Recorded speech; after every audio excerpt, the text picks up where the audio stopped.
महाराष्ट्रात एका माणसाच्या नावाचा जी.आर. निघाला की भ्रष्टाचार करणाऱ्यांचे धाबे दणाणतात. अन्न व औषध प्रशासनाचा पदभार मुंडेंनी काय घेतला, अख्ख्या महाराष्ट्रातल्या भेसळखोरांची भीतीने गाळ उडाले. विषय असा आहे की 25 मे ते 31 मे दरम्यान राज्यात safe food, safe drug, safe Maharashtra मोहीम सुरू झाली आणि नुसती कागदावर नाही तर थेट ऑन फील्ड. गेल्या अवघ्या 6 दिवसात काय राडा झालाय तो बघा. 203 ठिकाणी डायरेक्ट छापे, 1,58,28,000 प्रतिबंधित आणि भेसळयुक्त साठा जप्त, 102 जणांना थेट अटक आणि 68 दुकानं डायरेक्ट सील. जळगावच्या अमळनेरमध्ये तर एका खदानीत भेसळीसाठी वापरलं जाणारं ब्युट्रिक ऍसिडचे 250 लिटरचे तब्बल 35 ड्रम कोणीतरी भीतीपोटी फेकून दिलेत. विचार करा, मुंडे मुंबईत बसून सही करतात आणि जळगावात लोक पुरावे नष्ट करतात. यालाच म्हणतात खरा धाक. मुंडेंचा हंटर फक्त गल्लीतल्या व्यापाऱ्यांवर चालत नाही तर मोठ्या ब्रँड्सचीही त्यांनी हवा काढले. मुंडेंच्या टीमनं पतंजलीच्या प्रॉडक्टवर छापे काय टाकले, तिकडे शेअर मार्केटमध्ये पतंजलीचे शेअर्स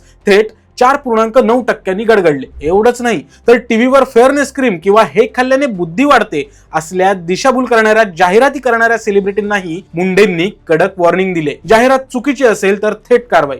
त्यामुळे आता सेलिब्रिटी पण विचार करूनच ब्रँड एंडोर्स करतील. मुंबई कृषी उत्पन्न बाजार समितीत तोंडाचा कॅन्सर असणारे कामगार आढळले आणि एफडीए ऍक्शन मोडवर आली. टपऱ्यांवर धाडी टाकून गुटखा, तंबाखू, सिगरेट तर जप्त केलेच. पण आता विषय तिथेच थांबला नाही. आता थेट फळे आणि भाजीपाला मार्केट रडारवर आहेत. रसायने वापरून आंबे आणि इतर फळं पिकवणाऱ्यांची आता खैर नाही. संचालकांनी तसं पत्रच दिलंय.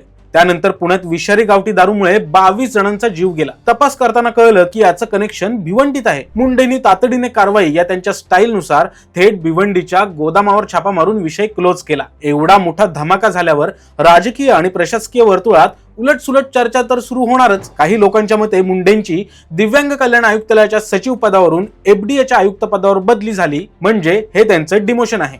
कारण सचिव पद हे धोरण ठरवणारं आणि मोठ्या दर्जाचं असतं, ज्याच्या हाताखाली आयुक्त काम करतात. पण प्रशासकीय जाणकारांच्या मते एफडीएचं आयुक्त पद हे सचिव दर्जाचंच पद आहे. त्यामुळे याला डिमोशन म्हणता येणार नाही. पण पद कोणतंही असो, खुर्चीवर तुकाराम मुंडे बसले की त्या खुर्चीला पॉवर हाऊस बनवायची ताकद त्यांच्यात आहे. हे त्यांनी या 6 दिवसात करूनही दाखवलंय. तुम्हाला काय वाटतं, मुंडेंची ही वाढती लोकप्रियता त्यांच्या नवीन बदलीची नांदी ठरू शकते का? कमेंट्स मध्ये नक्की सांगा आणि अशाच महत्त्वाच्या अपडेटसाठी फॉलो आणि सबस्क्राईब करा जबरी खबरी.